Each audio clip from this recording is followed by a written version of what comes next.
so much for coming. I'm sorry to interrupt your conversations. Let me just say for the record now, it is very acceptable to get up and get more coffee, get more breakfast. Feel free to definitely make yourself at home while we're having breakfast together early this morning. Feels a lot different for those of you who have come before to do this on a sunny morning instead of a snowy 10-degree in February morning. So thank you for being here. My name is Molly Levy and I work in the Alumni Relations Office here at Hamline.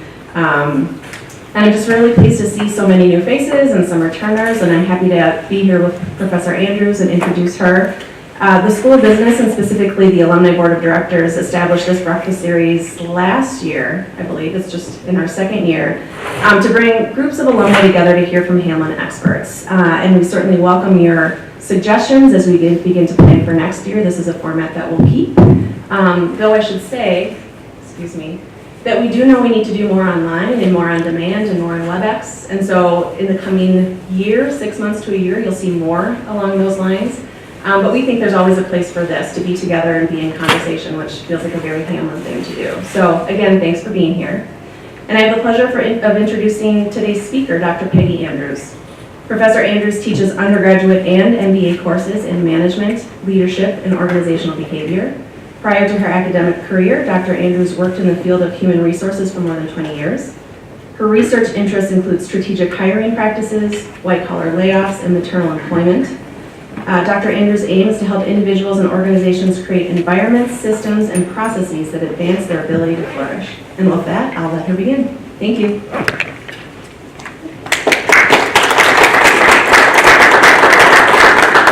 Thank you, Molly. My general style is to move around a bit, and I think, Gino, as long as you can pick me up sound-wise, just signal to me, but I think usually people can hear me. Thank you so much for coming. Like Molly said, coming out in the morning at 7:30 is kind of a big deal, and usually in December and January we're saying thank you for braving the cold. And frankly, at this time of year, thank you for coming and being indoors, because it's a beautiful day and you could just as easily be outdoors. So thank you for that. Students who've had me in class know about my utter joy and enthusiasm for talking about the subject of flourishing, and I'm excited to share with you a little bit of my thoughts on that today. There's an assessment on the table that we'll look at in a little bit. If you've had some time to fill it out, that's great. If not, I'll give you time a little bit later to work on it. But here's where I want to go today. 3 topics I want to cover. First of all, just what does it mean to live a good life? We get educated and we go out into the world and we hope we're going to live a good life. And of course, as Hamline grads, we hope that you're going to contribute to the common good and have that as a focus of what you do. And then when we think about living a good life, the term I use is flourishing. And so, of course, as an academic, we're going to go theory to practice. What is this theory of flourishing? And then how could we actually practice the notion of flourishing? So this is where I want to go today. My goal is to help you think about your own sense of flourishing, and in thinking about your own sense of flourishing, figure out ways to do more of it, because my belief and theory would suggest that as you flourish, you will create conditions and create opportunities for other people to flourish. So does that sound like a good place to go this morning? Okay, so an assumption about the good life. This comes out of the psychological research, specifically developmental psychologists. And so Yuri Bronfenbrenner, who is kind of a, if you're in the field of developmental psych, he's kind of a famous human ecologist and developmental psych guy.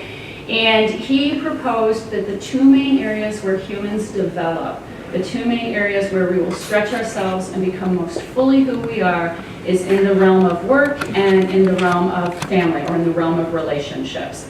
That humans have a need to have both ambition in our life and a need to have sense of nurture in our life. So that was decades ago. In more modern times, the American Psychological Association took a look at the state of their practice as psychological counselors, and their task force on work and family came to a similar conclusion, that humans actually have an innate psychological need to have both in our life, and that some of the mainstream media representation of this idea of choice, and men, I want to include you in the conversation, but mothers in particular know what I'm talking about when I talk about choice. It's your choice whether you work or have a family. And it's kind of presented as 2 things you choose between.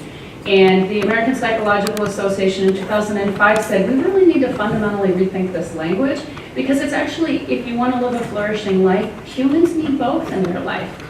And so in response to this notion, particularly women, but again, men are included in the conversation, in response to this notion of wanting both work and family in our life, and the literature is starting to include men more, by the way, the media has offered us a couple different metaphors to think about what it means to have a very full life. So how many of you have heard balance, right? Gotta have work-family balance, gotta have balance. And I just propose that balance is an unsatisfying metaphor for a couple of reasons, not the least of which is that balance is about stillness. There's this sense of being still when you're balanced. And most of us live lives, our most fun times tend not to come when we're really still.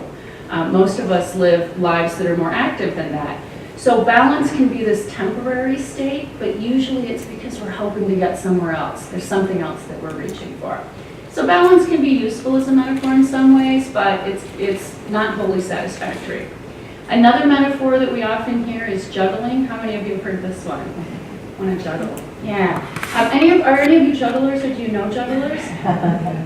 I have two very good jugglers in my family. My husband and my son are very good jugglers. They do tricks and all kinds of cool stuff. They've tried to teach me to juggle.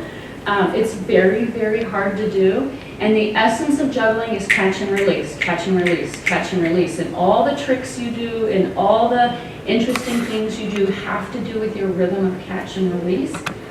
But for many of us who are doing lives that involve both work and family, the notion of holding and savoring and embracing is something we long for more of. And so catch and release starts to feel frantic after a while. So I think this metaphor has some limitations. Superwoman. We tend to hear this applied more to women, although now that dads are doing the stay-at-home dad thing more, single parenting more, and they're being represented in the literature more, you are hearing more about super dads. But we've heard about super moms and super women for a long time, the woman who has a great career and great kids and does everything. The idea behind a superhero, though, can also be a little bit discomforting because superheroes are alone. They need a lot of time by themselves. They're a little bit isolated because they have superpowers, and then they appear when there's a crisis and they solve it. So again, we don't get the sense of this kind of fully satisfying life that includes all the things we want, and that would lead to what Bronfenbrenner and Halpern referred to as this really healthy psychological state where we're functioning well. So we need a better metaphor. And the metaphor I did my dissertation research on, and the metaphor that I talk a lot about, is the idea of flourishing. And the reason I like the idea of flourishing, and comes out of the positive psychology work. Martin Seligman started this, and then I'll talk a little bit about Corey Keyes' work and how he influenced me. But flourishing is a term that has its roots, and that's a pun, in the field of horticulture. So it's from the Latin term florere, which means to bloom. And it means to grow vigorously, to thrive, or to brandish dramatically. And brandish there is used as if you were actually whipping out a sword. So it's this very present and out there, full-on way of living your life. So how many of you like the idea that you could live your life in that way, where you were thriving and you were just full-on brandishing and out there? That feel any right? Okay. So why a gardening metaphor? So we've had this metaphor of balance and juggling and superheroes. Why a gardening metaphor? What a gardening metaphor does is it gives us some texture and some nuance. Are any of you gardeners by any chance? Okay. So one of the things you know about gardening is the idea of staging and the idea of when do things bloom and how do I arrange a garden so that things bloom at different times in juxtaposition to one another. The beauty of a garden is all about the juxtaposition. And you can have elements in your garden that are at different stages. You can have things that you're planting. The soil's literally turned up and your tools are sitting out. And there can be beauty in that image. Just the idea that there's work in progress. You can have things budding. You can have something in full bloom next to something that's actually fading away and have this amazing, stunning imagery. And so there's this juxtaposition of several phases. And then the environment surrounding the garden impacts what we see as the beauty of the garden. So these are just, I mean, you Google beautiful garden images and you find thousands and thousands of them. And so you have gardens in winter, you have gardens in summer, you've got raised beds up here in the corner where somebody's kind of boundaried off certain elements, put raised beds segmented with gravel.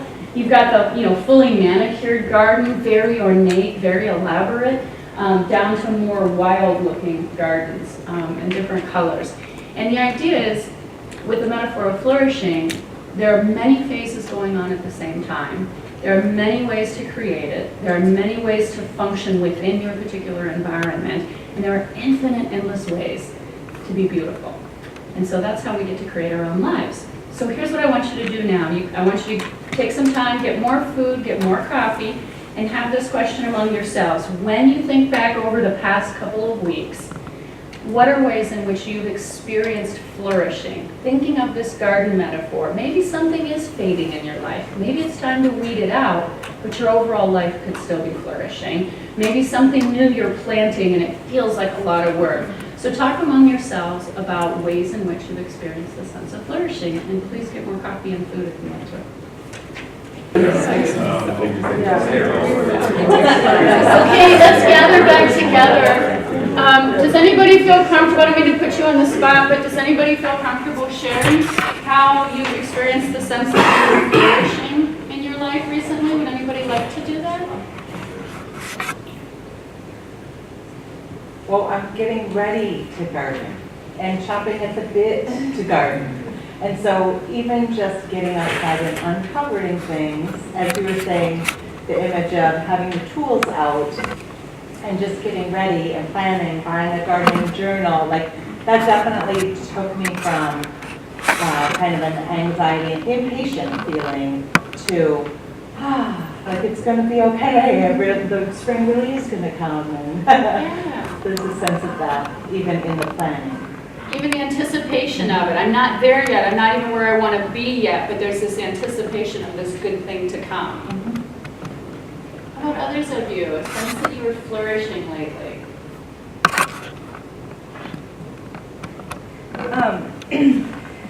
I feel,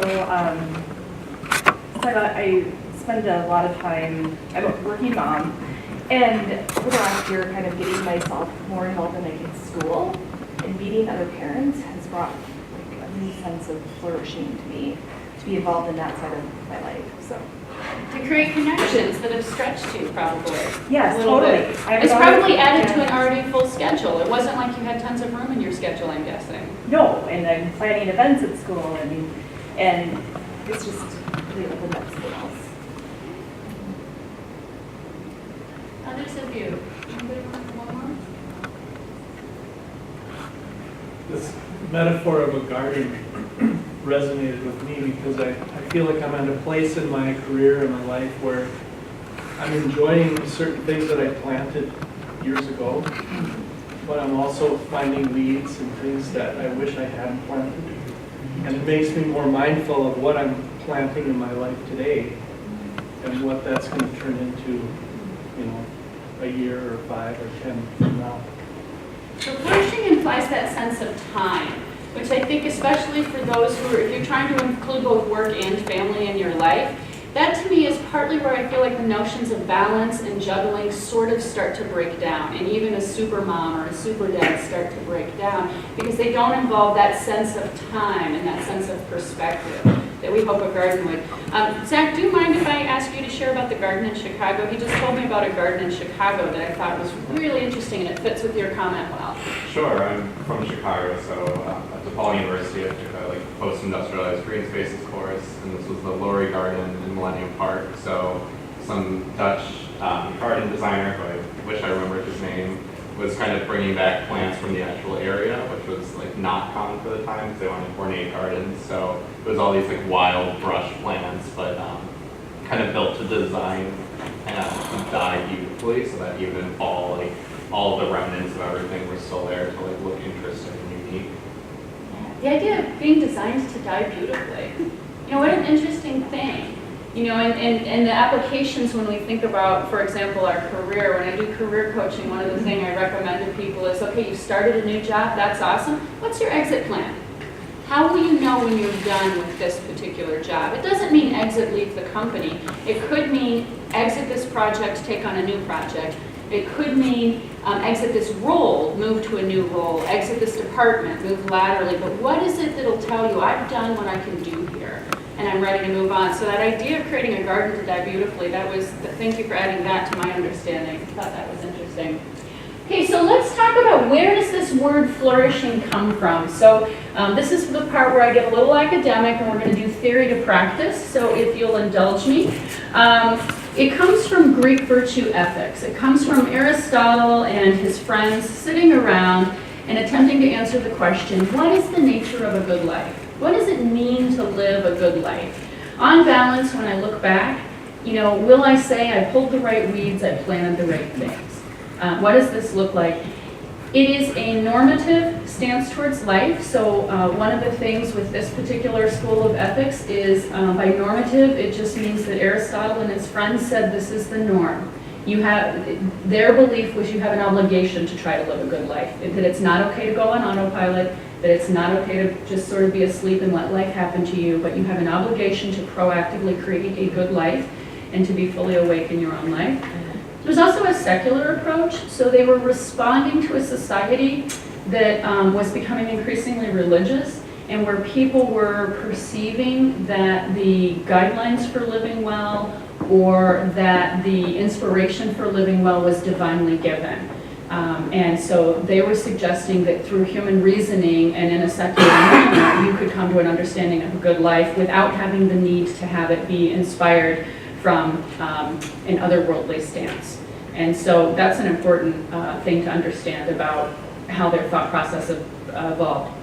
So their theory has 4 components to it, or 4 variables, if you will. The first one is the notion of values. The Greek word is arete. I think I'm pronouncing that right.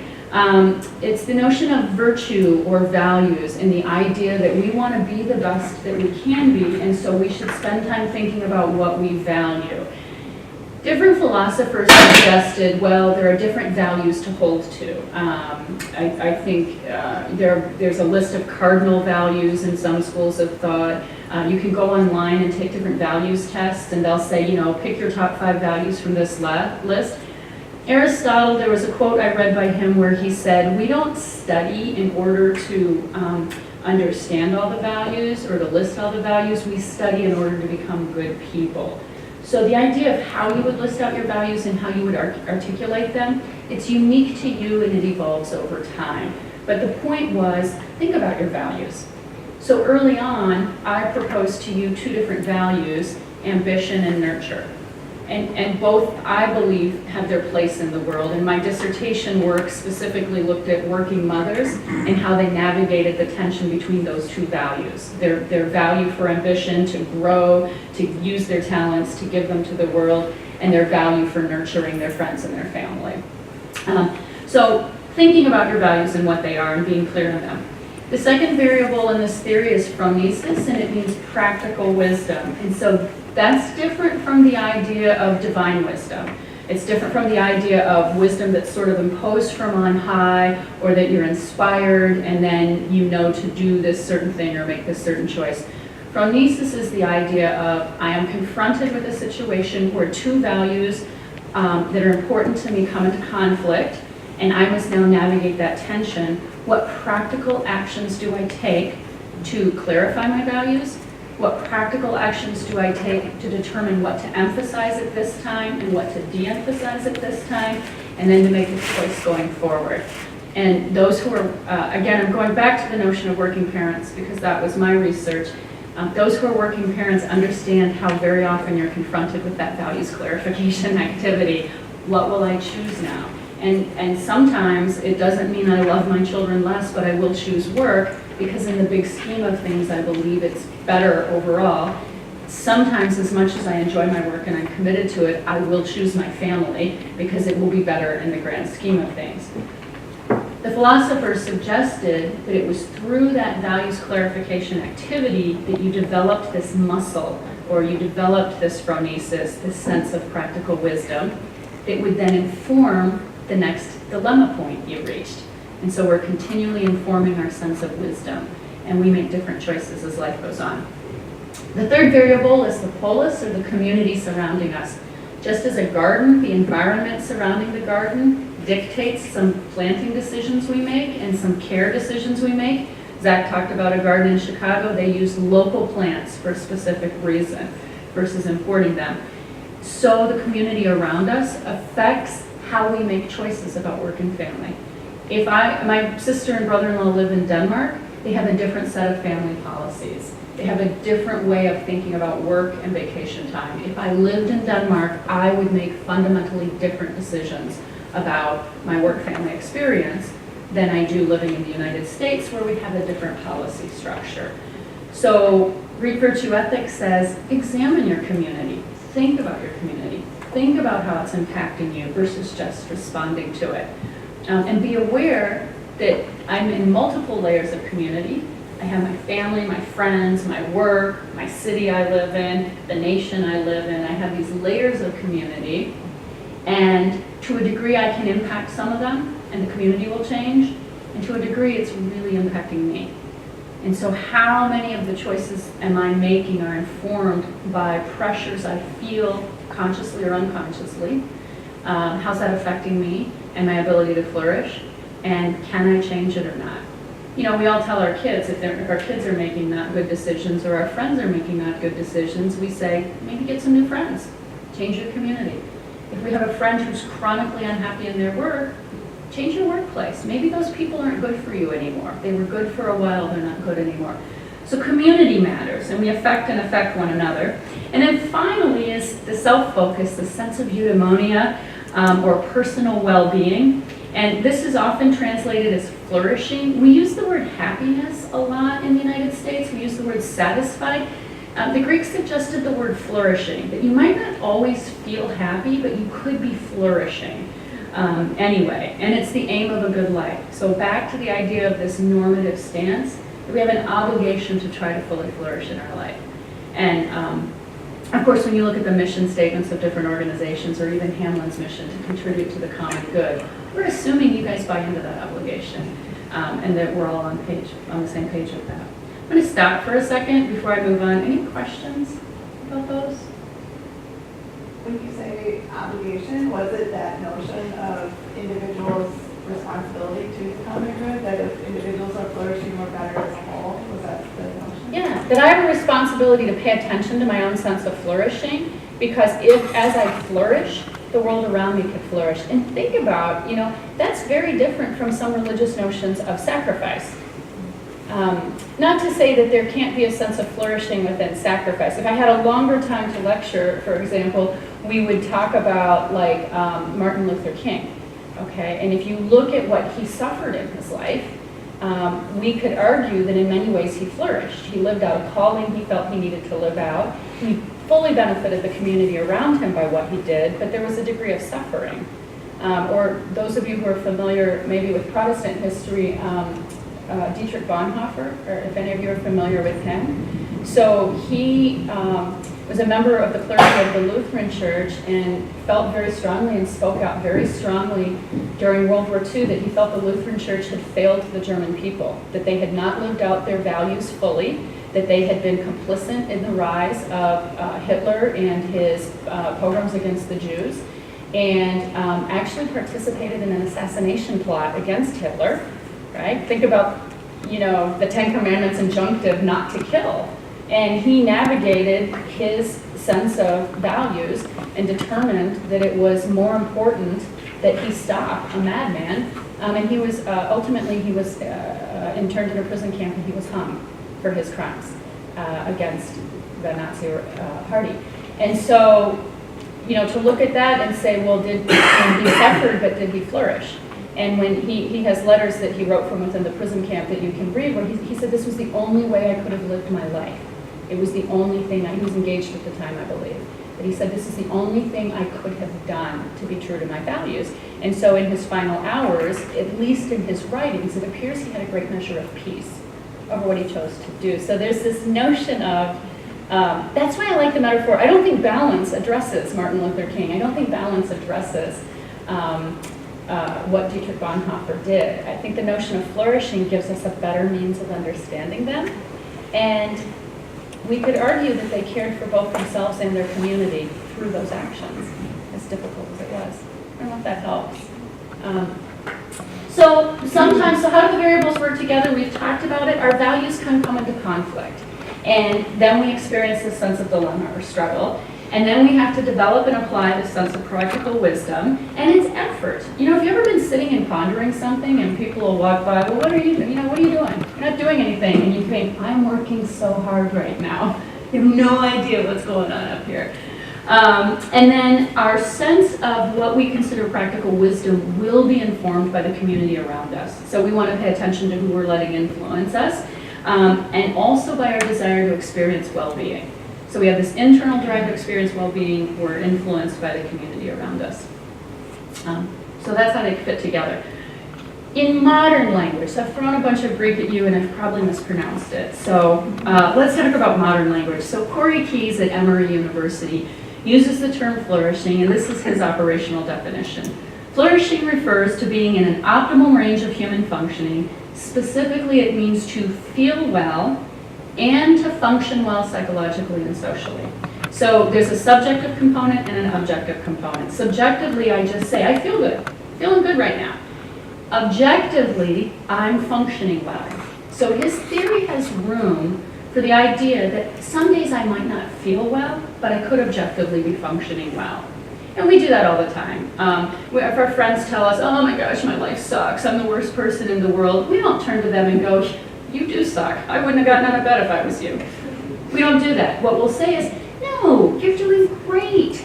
Look, you just got a promotion at your job. It's hard right now because you're taking on new stuff, but you're doing awesome. We start pointing out their garden to them. They're focused on the weeds, we point out the whole garden.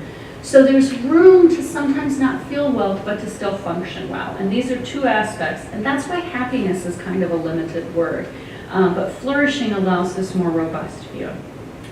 So Greek virtue ethics, we've talked about this a little bit, so applying modern language to it.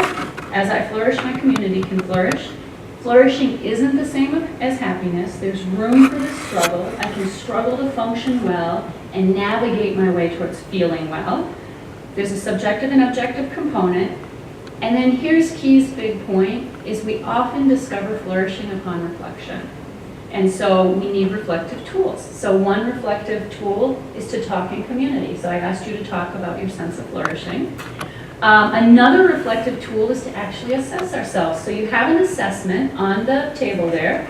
If you have filled it out already, great. If not, I'm going to give you a couple of minutes to just fill that out. And it asks you to evaluate on 14 different factors. How often have you experienced those factors? So just take a couple of minutes and fill out that assessment, and then we'll come back and talk about it. Okay, so this assessment is a public use assessment. If you Google it, you can find it. So if you choose to retake it, it's available to you. Corey Keyes is a developmental psychologist at Emory University, and he spent much of his career working in the K-12 education system with students who are labeled as learning disabled. And he noticed that for each of these students who needed an IEP, an individual education plan, he had to fill out a lot of forms, and the forms required him often to use the DSM, or some of you familiar with the DSM, the Diagnostic Standards Manual. So it's the list of every available psychological disability you could have, from the truly suffering psychotic to kind of the more mild forms of disabilities, and then exhaustive lists of symptoms that a professional would go through and figure out, how do we get a diagnosis? I don't mean to put down the DSM. It's an important tool if you want to get either federal funding for students who have challenges. It's also an important tool if you want to get insurance coverage for healthcare and well-being treatment. So I don't mean to put it down. But Keyes just pointed out, we have these exhaustive lists of symptoms, and I rarely get to spend time thinking about, what are these kids doing well, and how have they grown, and how can they contribute to the classroom, to their own future, to their families, to their communities.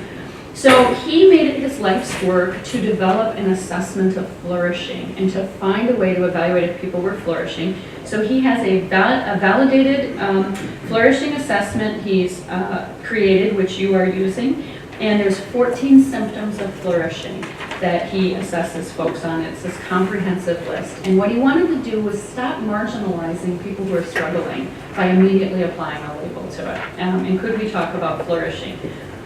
In his rubric, what he says is individuals who have been categorized as flourishing, according to this rubric, have excellent emotional health, they miss fewer days of work, they cut back on work fewer days, and they have fewer physical limitations in their daily lives. And so there were all these reasons he felt like we should focus on moving people towards a trajectory of flourishing.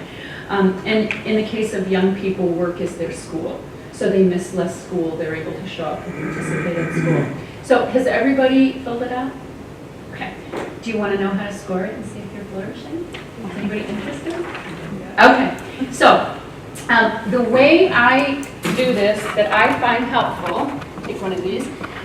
If you want to, you could drop 2 vertical lines. So on the right side, you have the column almost every day and every day. If you wanted, you could drop a vertical line to segment off that column. And you could drop another vertical line after never or once or twice. You could drop another vertical line. So you have 3 time categories. And then if you want to put a horizontal line under symptom 3, you could draw a horizontal line. And what that will do is that will segment the symptoms into the subjective symptoms of how I feel. So you have 3 subjective symptoms. Nobody can answer those for you. If you say, I don't feel well, nobody gets to say, yeah, you do. Okay, so that's you. Only you get to say that. And then the remaining 11 are the objective symptoms of flourishing. And those are divided into functioning well psychologically and functioning well socially. And so there, if you drop a line under number 8, okay, or you put a line under number 8, you have social functioning, and then you have psychological functioning as the bottom 6. Now, the psychological and social functioning, he says, you might rate yourself, but that's where conversation with other people can be useful. You might say, you know, I don't really feel like I have a sense of direction in my life right now. I'm not feeling so good about that. And other people might say, well, gosh, I see you doing these activities. These activities seem to be something you invest a lot of time in. Oh, upon reflection, I do feel a sense of commitment to that activity. So those are the objective symptoms that you could be in conversation with either a healthcare professional about, or you could be in conversation with friends about.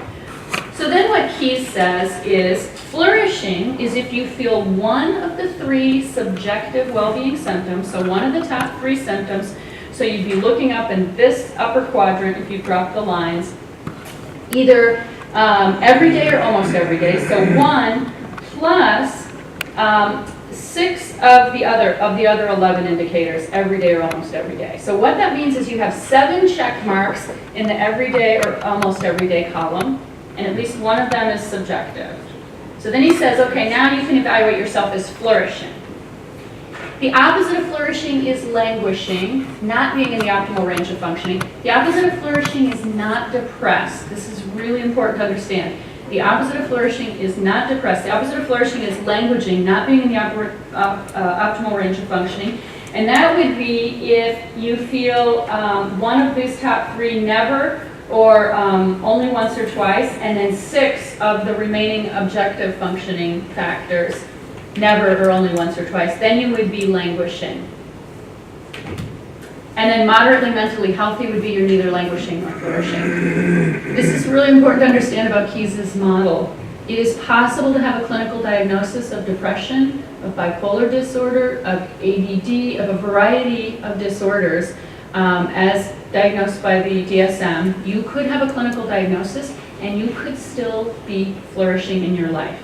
And that was what was important to him, was we have to stop having labels that assume because somebody has a condition they cannot function well and they cannot contribute to society. The reality is they can.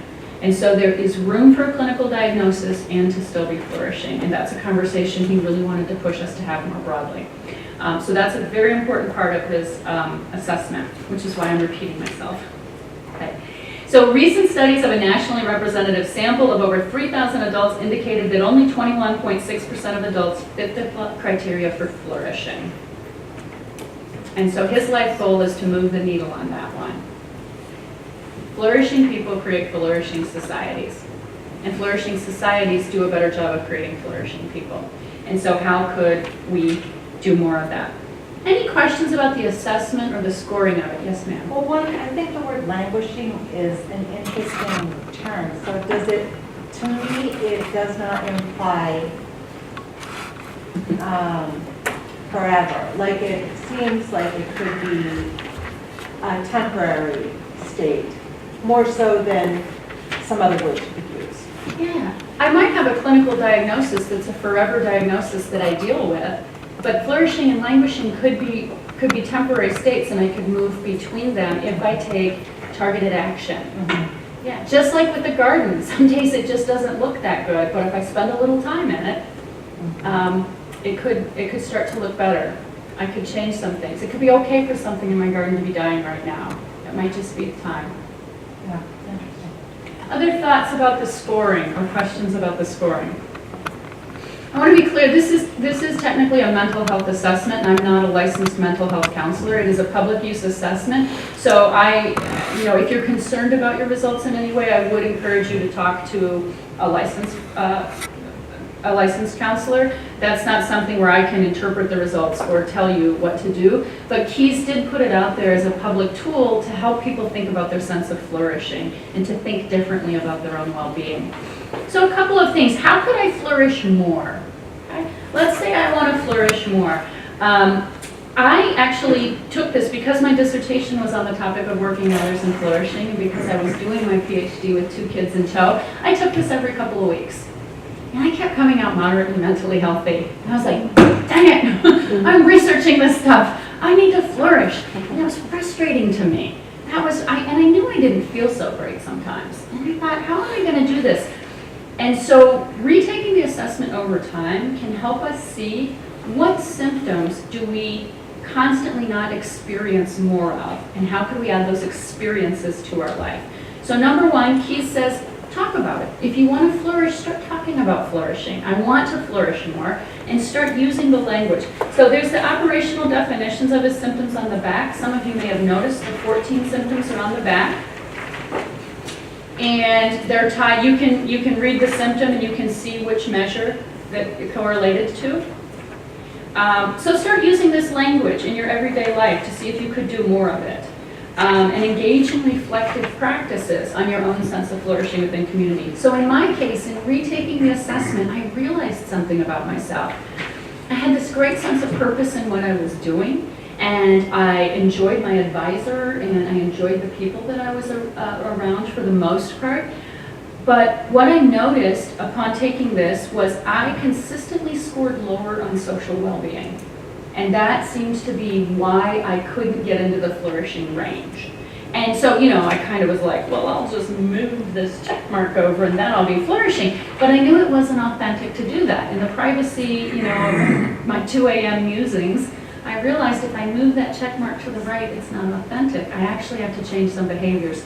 And what I realized socially, I had gotten so wrapped up in grad school that for a time, I had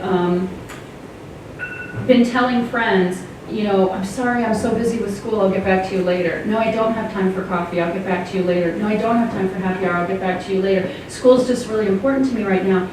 And a year had gone by. A whole year had gone by with me being consumed in one project after another project, and I kept thinking I'll get back to you later. And later had turned into a year. And my friends who cared about me quit calling. So I realized I'm going to need to fall on my sword a little bit here. I needed to readjust some things in my life, call friends and say, hey, I'm so sorry. I haven't listened to you. I've been kind of busy and self-absorbed. Could we get together for coffee? And started figuring out ways to start reconnecting socially with people who mattered to me. And that took effort. And you know what? it moved the needle. And I started flourishing more. And it was hard to fit into an already full schedule, something that felt like I didn't have time for. But other aspects of work started to shrink down, and I started making room for it. But it was by virtue of just talking about flourishing and thinking about the symptoms and going, okay, here's one thing I could do. I could call a friend for coffee and just listen to what she's been up to instead of talking about how busy I am. So I had this great sense of purpose, I had this great sense of direction, loved the work I was doing, was missing community. So if you look at your symptoms, if you didn't score on flourishing the way you want to, you could look at, the definition starts to give you some ideas. Any questions about that approach to flourishing? So you could retake the assessment over time. What other ideas do you have? That's my thought on how you could flourish more. What ideas do you guys have on how you could flourish more in your life?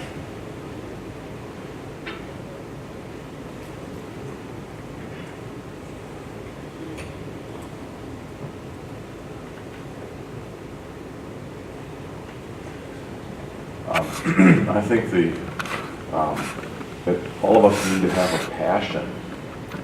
Identify something that we're really, really interested in, really can commit to, and I don't see that as being one of the criteria here. Whether it's your passion is just to have coffee with somebody every day, or whether it's to be a part of a performing group, or if it's to something where you get together with other people and you really, really are fulfilled. You know, it might be playing golf. You might just so much like to be out there on the golf course. So, is there any thought of that kind of thing in this tool? I think there is. What do you guys think? When you look at Keyes' definitions, is there room, does Keyes address the notion of passion? Number 5 or 1 through. Oh, sorry, say that again, Craig. Number 5, if you're, I guess all of your solo activity, whatever it is, that's off with somebody you're being connected, that is part of being a community. And then if it's just a passion thing, then that's 1 through 3. Those are the things that bring satisfaction and, subjective well-being. So I think what Keyes would argue is, when we tell young people, for example, you have to find a passion, it's kind of hard to wrap your mind around. Like, I have to feel something. And I don't, like, if you're coming from a place of not feeling good, it's very hard to figure that out. I had a boss tell me once, you need a passion. And I'm like, we sell soda pop. I mean, I'm not going to find passion here. So if you look back at Keyes' definitions, I think, I hope I'm not overreaching with his words, I think he might suggest under positive functioning psychological well-being, personal growth, so insight into my potential, a sense of development, and open to challenging new experiences. Is that me? So when we're talking to somebody, we could ask them, what do you think you're good at? What are things you'd like to do? How have you stretched yourself in that area? What would be interesting for you to try next? So not necessarily a language of passion, but an actual practical activity, an act of phronesis, something very practical they do that could hopefully move them towards that better feeling. Or purpose in life, has goals, beliefs that affirm a sense of direction, feels life has purpose and meaning. And I would go under social well-being to social contribution, feels that one's life is useful and that one's contributions are valued by others. Or social integration, feels a part of and a sense of belonging to a community, derives comfort and support. It sounds like golf is, you've got a sense of community with golf. You have people you golf with regularly, and that gives you a sense of support and comfort. And I hope I'm not overreaching, but it sounds like you give that to that's something you contribute back to them, that they enjoy golfing with you. I mean, unless you're that guy who's throwing his clubs, right? They enjoy golfing with you, and so there's that sense. So I think what Keyes tried to do was take those notions and make them very practical and tangible, so you could actually create an action to move you towards well-being. Does that help? Sure. I did have another question on number 7. Some of us, perhaps there's some in this room with a more fundamental Christian point of view, know that people are basically not good. Okay, I don't want to get into a sermon here, But how, I scored myself, way on the right on everything else, but how does a question like that fit into this model? Because, I mean, is the question really people can basically act good? That's bad grammar. Or is it that people are basically good? Yeah. Because we aren't basically good. We all want to sin. And so anybody objectively taking this test, was just going to say, well, no. And so that's sort of a strike against you and flourishing when you have a real foundation for feeling good. Yeah, no, that's okay, because my undergrad's in theology and I speak to church groups on this, and that's the question that comes up most often when we talk flourishing, is that my worldview as a Christian doesn't allow me to answer this question well. And of course, there's a range of Christian beliefs that some Christians would say, actually, my worldview as a Christian does allow me to answer that question very differently. So Keyes' symptom on the back would be positive relations with others, has warm, satisfying, trusting relationships, and is capable of empathy and intimacy. So when you're coming from a more conservative viewpoint in the notion of humans as sinning, that viewpoint also tends to hold with it the notion of a Savior who made growth possible. And so that might be the ideological work that a Christian does to navigate this, that, if through Christ all things are possible, and if I fundamentally believe people could change and grow because a pathway has been made forward, then perhaps that would give me a different way to look at this. So again, upon reflection. The other thing I would offer is, in order to be categorized as flourishing, you only need to score high on 6 of the bottom 11. You don't need to score high on all of them. Flourishing doesn't mean I'm happy or I think everything's going well 100% of the time. There may be weeds in my garden, and I can still flourish. But I don't consider that a weed. If weeds in the garden, does that refer to things in the left column, never or once or twice? Well, that was my metaphor that I used, so metaphors break down at some point. Yeah. So that may have been an inaccurate metaphor, Yeah. but I think it's a longer conversation. You ask a good question coming from so you're coming from a particular polis, you're coming from a particular community. That community is impacting your view of what's possible, your view of your own sense of ability to flourish. Some people are actually quite comforted by the notion that humans sin. It makes them feel better about themselves. It gives them a stronger sense of purpose. And so they navigate their sense of flourishing that way. I would just argue that not all Christians automatically assume that with the Christian worldview, they have to assume people are hopelessly flawed.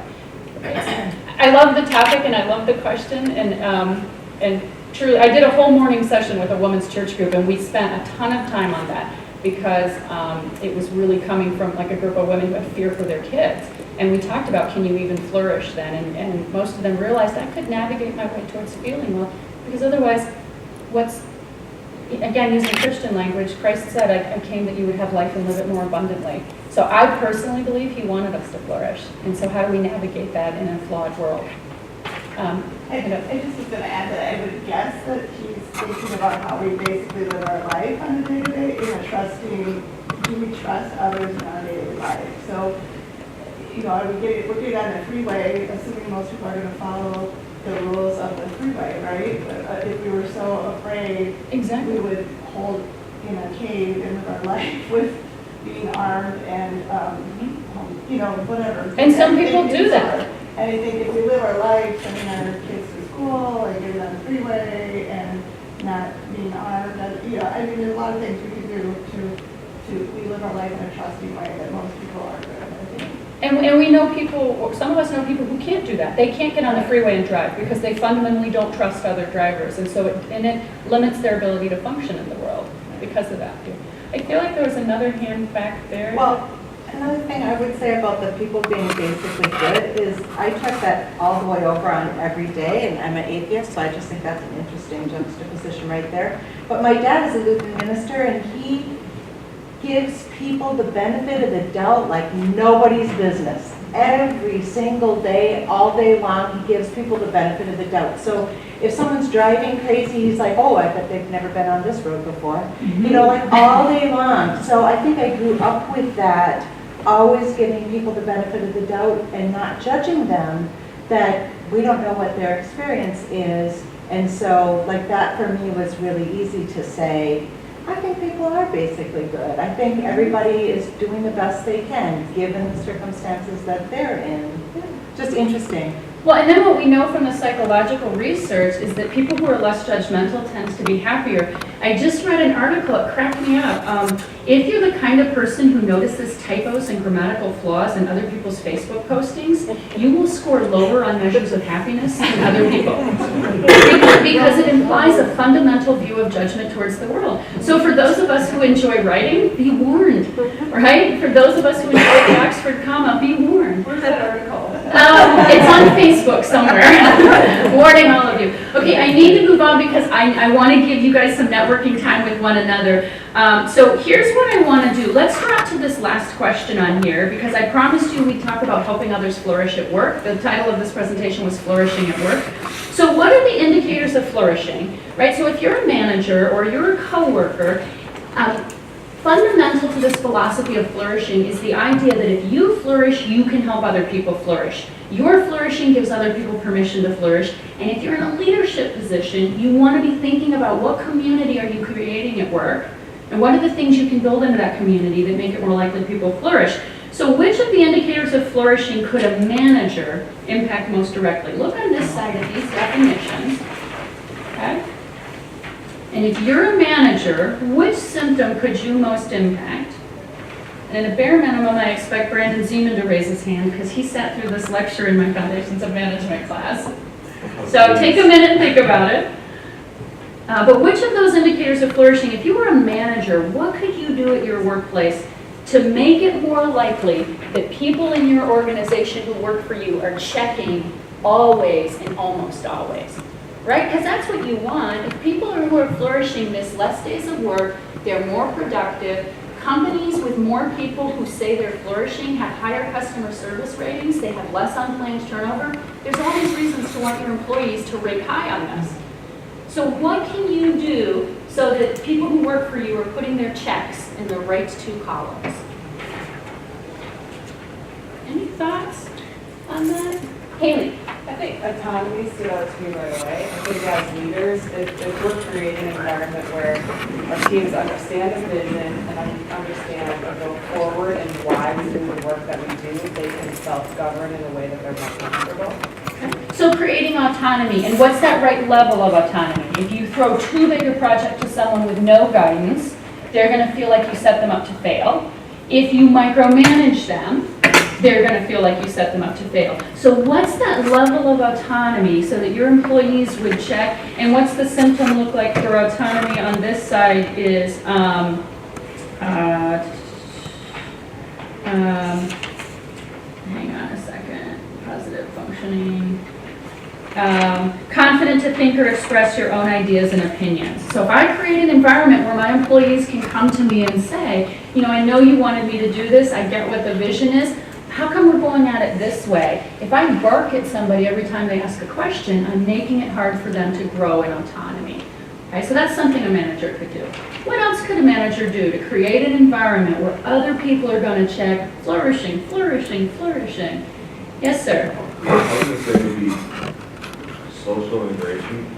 It's like if you're with a department or group or whatever on a project or just in your team at work, you don't feel like you're part of the group that you're in. Like, if you feel like you're an outsider, you're probably not going to be as engaged in your work and just kind of like go in there, punch the clock, and if it's 5, might as well go home type thing.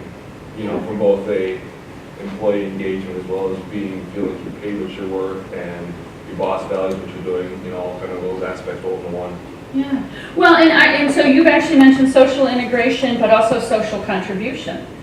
You kind of intertwined both of those. So social integration, the idea that we're making people part of the community, we're not marginalizing them. I'll give you a basic example of that. One of my students told me one time, I come into work, she was a minority female, and she worked in the department with all Caucasians, mostly men. Every morning on Monday, every Monday morning, the boss would start with, what'd you do on the weekend? Let's do a check-in. And she said, we go around the room and everybody talks about their cabin. I'm first generation in this country. I go home on the weekend and I take care of my parents because that's what we do in my culture.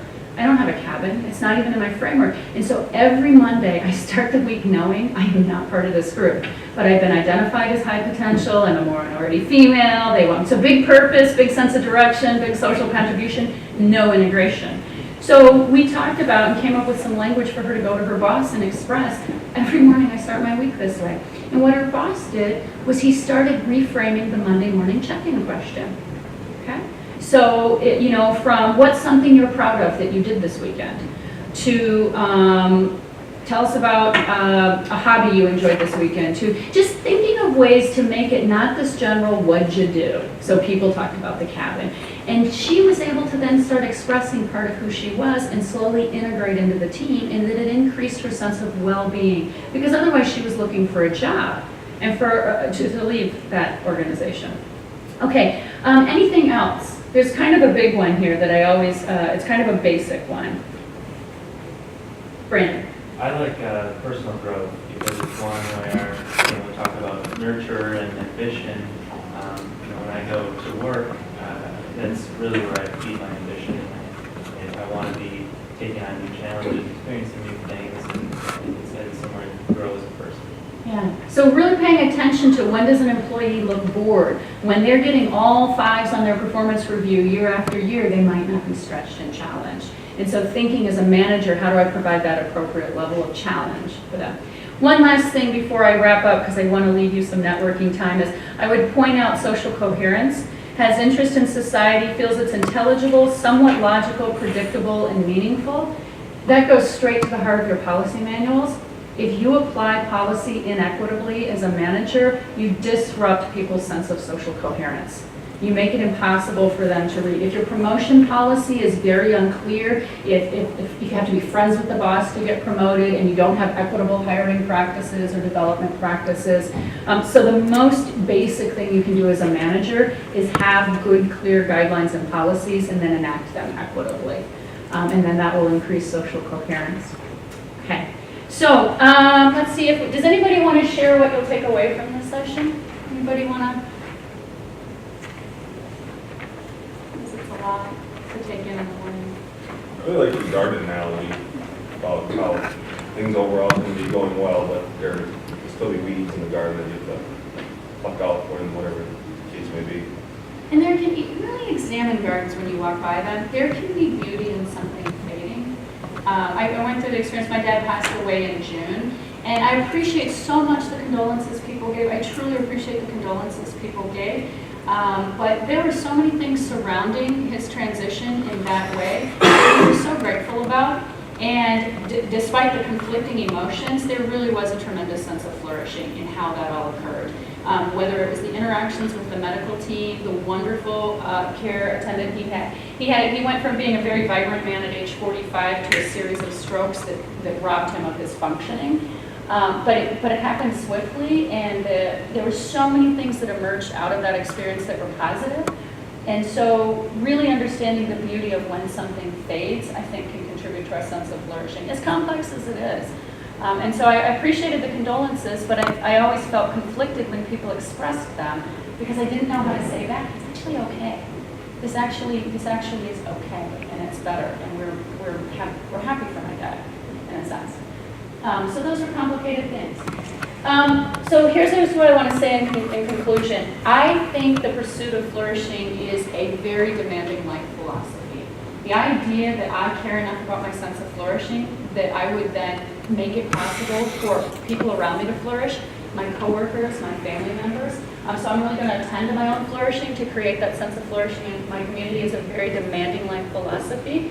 And I think it's completely worth it to create pathways for other people to flourish. So that's what I have for you today. I want to thank you so much for coming and invite you to stick around for a little bit and share time with one another. And if you have questions, I'll be